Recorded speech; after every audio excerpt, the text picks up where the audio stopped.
Howdy. Welcome to Oscar for Royalty. I am Justin. It's one of the rant style videos. Just wanted to talk about, a little thing. I don't know, maybe people have talked about it before. God. um, yeah, this is a video I never thought I would make. But at the same time, I'm pretty excited to share it with these thoughts with you. So, again, welcome to the channel for those who are seeing this video arbitrarily. On this channel, we cover books with great ideas. Being a new channel, we're in the midst of our second book right now, and Season 1 and Season 2 have been on archetypal psychology, and I see the mission of this channel as being one where I just spot what I think is a good, valuable idea, send up the flare, do some kind of material on it, and you can do further research, but want to just let people know about the good ideas that I find. We release 2 videos per week. One video on a book we're covering, and another video where you kind of get to know me a little better. For better or worse. So, on God and the act of creating. Lots to say.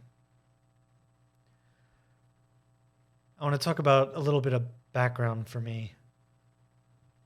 I have a BA in philosophy, so I'm accustomed to wrestling with ideas about God, and I didn't have a religious upbringing.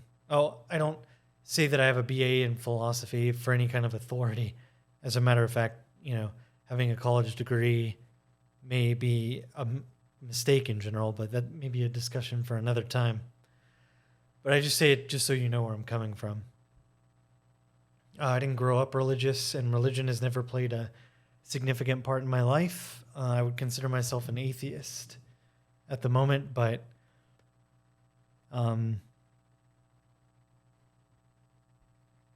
have massive respect for healthy-minded religious people.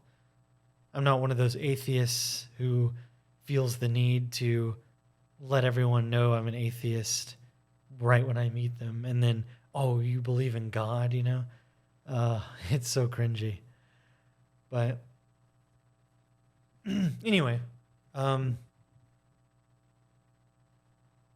this channel, we've been talking about archetypal psychology, a subject that most right-thinking people would call esoteric and impractical.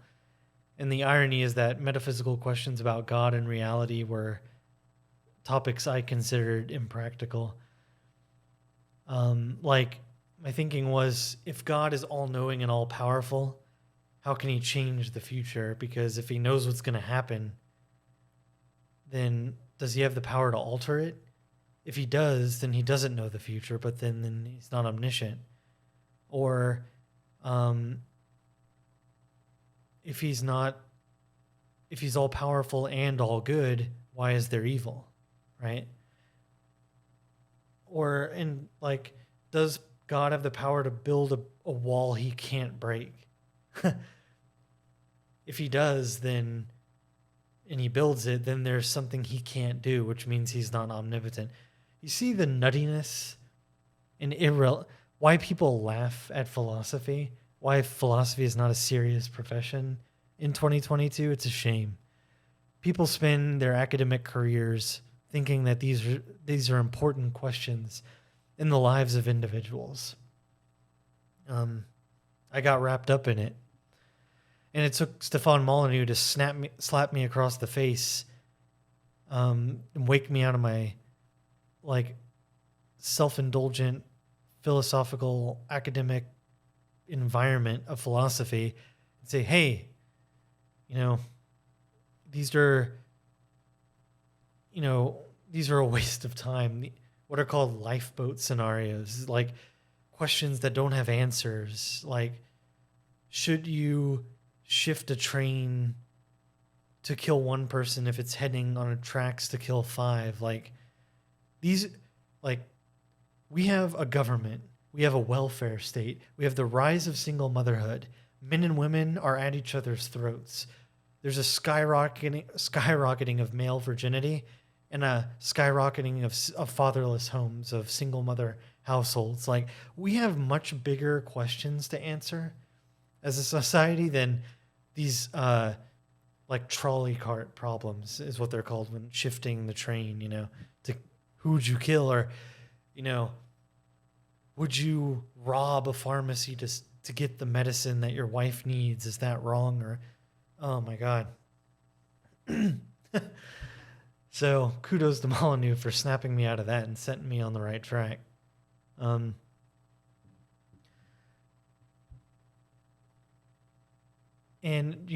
God and belief, right?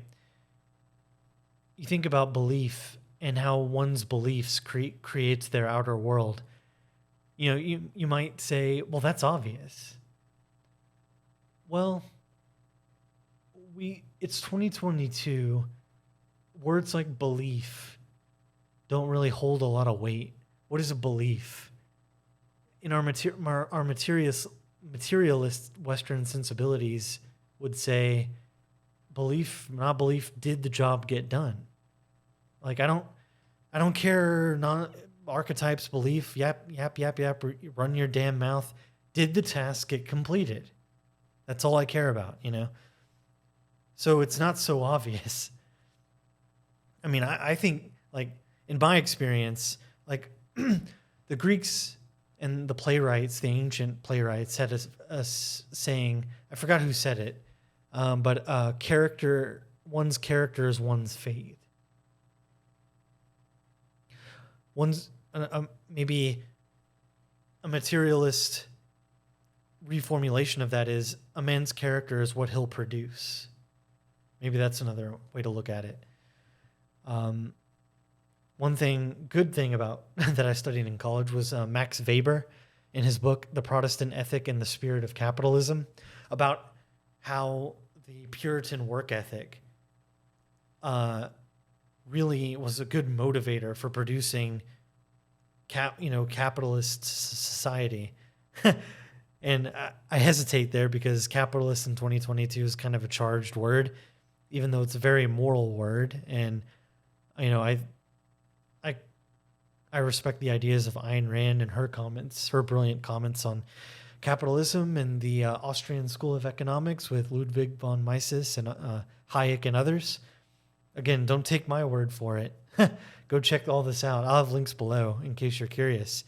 I wouldn't be so uncool as to drop names and not make it easy for you. No, I'm cool. So, I'm just looking at my notes here. Yeah, I'll link it below if I can find it, but there's a video about Dune and Star Trek from a content creator named Pilgrim's Pass, I think. It was really good. It's a really good channel. I'd recommend it. And he talks about something I've known about before from Molyneux. But have you noticed that, like, often religious sects will encourage procreation and atheists don't really have that drive to procreate? So who do you think's going to win, really? Eventually the atheists, like, atheism is not it's a potentially ineffective reproductive strategy to an extent. They'll just be outbred, potentially. Let me know what y'all think in the comments below. But Pilgrim's Pass did a good video on, like, how Dune, maybe like the Herbert vision of Dune, and the emphasis on genetic lines and procreation versus, like, the kind of sleek, kind of no one has to work, no one gets sick vision of Star Trek and the kind of universes that they create. I'll link that video below, but that's a good thing to think about on all this. Yeah, I mean, atheists there's these arguments like the God of the gaps. Like, God used to be a cloud in the sky. Oh, well, we found out, that's not really where God is. Okay, well, actually, he's in the stars. Okay, well, we found out that stars are actually, all these chemicals, whatever, came from the universe, all that. Okay. Oh, well, if God's not in the stars, we didn't mean that. He's actually the universe. Well, now you got like the Big Bang and all that. Oh, well, God's outside of the universe. There's this, oh, well, you don't know what that thing is. You can't explain it. That's where God is. Like, that's what atheists use to unpack the God problem. And we know about turtles all the way down, which is like, well, who created God? If God was created, then who created that God? And then who created that God? And so on. So yeah, I've heard it all.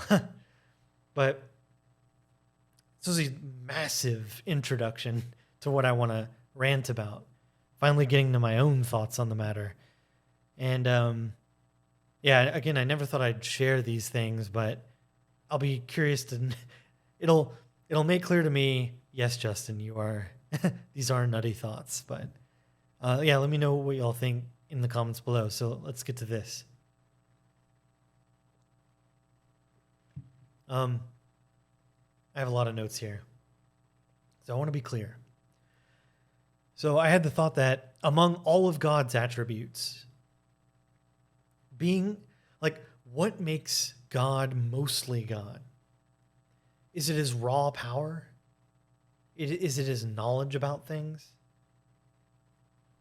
Is it his goodness? My thought was that the main thing, the fundamental thing that makes God God is that he's a creator. He created, he's a creating entity. And then I just took this one step further, right? That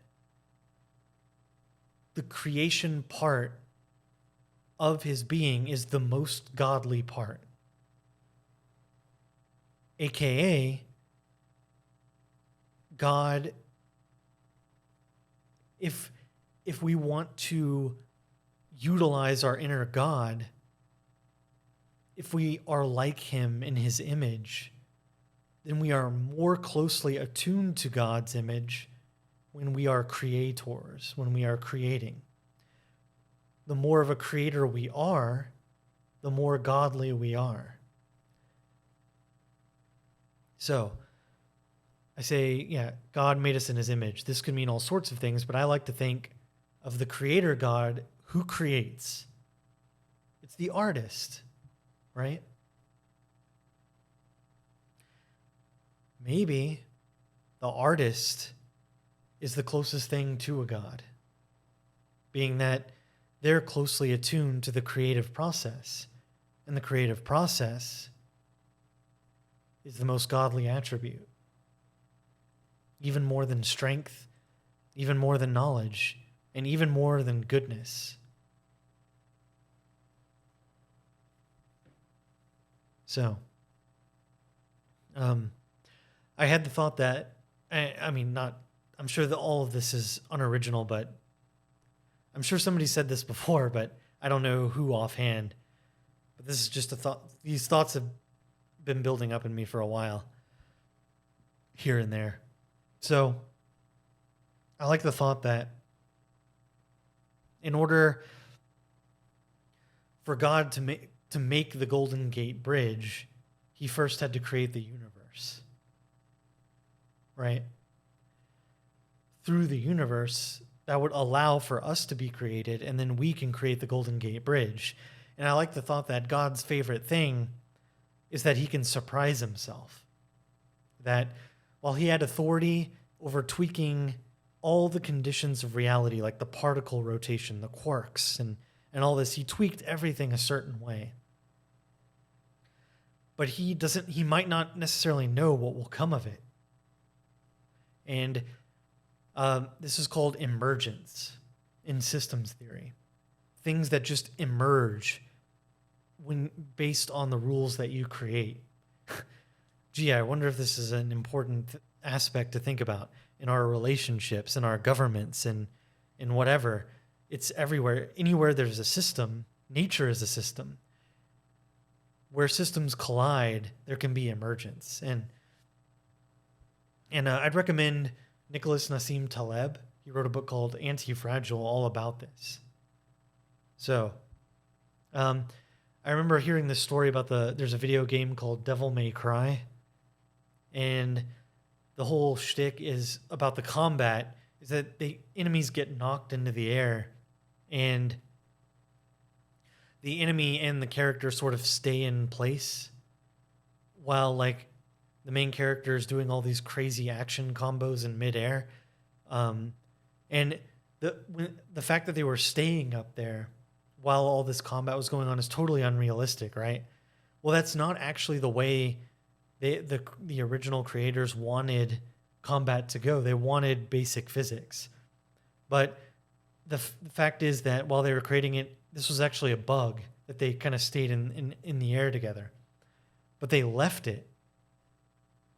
It was something that, it was a fun factor that emerged from the systems they had in place. And even though they created it, they surprised themselves, right? The creators of Devil May Cry. And this pleasant surprise led on to, millions and millions of dollar franchise and like 10 games and re-releases. And I definitely feel this because, yes, so one thing at a time, Justin. Okay. Like I've talked about my experience composing electronic music. And I can say that at a certain point in the process, like the track starts telling me what it wants to be. I'll get to the end of the track and it's awesome. And I'm thinking, I did not set out to do this, right? And I have a video about my thoughts on this in detail. But the point is, you really do feel like an instrument, like the muse just takes you over. And you're, no musical pun intended, but you're kind of becoming the universe's instrument in its own creation. Like the universe is like ethereally grabbing and guiding your hand and making choices for you in tandem with you. But it couldn't do that without you. And you couldn't make what you're making without that help, And this is like the energy of the artist. It's like the flow state, But I was thinking, like, if we're talking about God as an artist, we can then bring in discussions about beauty and aesthetics. So, like, what's more beautiful in, like, architecture or, like, technology or, like, clean code for programmers, more beautiful music, like, objectively. If I have notes in front of me. There's a lot I want to say on this, but one thing at a time. We can, just like we can bring in beauty and aesthetics into the discussion when we're talking about creating as an artist, we can talk, we can find out more about God himself by looking at what he created. if you believe that. In the same way, like, you'll get to know me really well if you listen to my music. Like, you can learn about what the artist values by what's present in the world, by what's present in their creation. You can learn a lot about a person, how they create their environment, what their house looks like, how they organize things. But as a basic example, yeah, I mean, in my music, I synthesize sounds, which are acts of creation in themselves, meaning they're sounds that take us out of the mundane reality. And being that I tend towards those kinds of sounds, it must mean that I, as an artist, chose them to evoke something specific in my expression. So you might conclude that an artist that uses a lot of otherworldly sounds values something other than staying grounded in the mundane world. Maybe the artist values romance, with a capital R, like Victor Hugo, the aesthetic domain of romanticism, something to aspire to instead of constantly reminding us of the harshness of reality. Or maybe it's escapism. That's the sort of thing I'm getting at, and this applies to all form of creation. In books, like, how does the author write? Think about the choices movie directors make to evoke something specific, and you're starting to get the idea. So if God is an artist, what is his preoccupation? Now, here's my thought. Oh, I'm giving you some juicy stuff.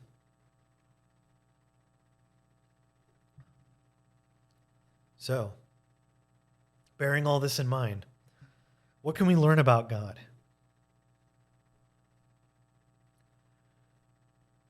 What can we learn about God? Well, here's my thought. If God is an artist and we look at his creation, everything we observe, my observation is that God is obsessed with creating things that create. Think about biological life and reproduction and evolution, right? Think about all the iterations that have taken place within each species. What artist doesn't iterate after all, right? Check this out. So, I also heard a wild theory about the universe / multiverse. I think it's called the evolutionary theory of the universe. I'm probably wrong. If I find it, I'll link it below. But hypothetically, the way it goes is, let's say black holes are gateways to other universes, right? Universes with their own laws of physics, some theorize. If that's true, then we now have a way that the universe itself allows for its own procreation by giving birth to other universes via the process of black hole formation. Is that wild or what? So, furthermore, from a purely artist, creator's perspective, we might say that the universe, which allows for the creation of most black holes, is the more desired one, being that it's more creative, literally. Right? A universe with the maximum, with the more black holes would create the opportunity for even more universes, right? Thus, I think the theory goes that universes are involved in an evolution whose environments tend towards the production of an increasing number of black holes. The more universes, the more potential for black holes. The more potential for life, the more potential for surprises like Golden Gate bridges. So that's something that's occurred to me. Wouldn't that be wild? I have here in my notes, another aspect is about the nature of beauty. Beauty is associated with art. Art is associated with the creation, and creation is associated with a creator. Thus, talking about beauty is talking about the creator to a certain degree.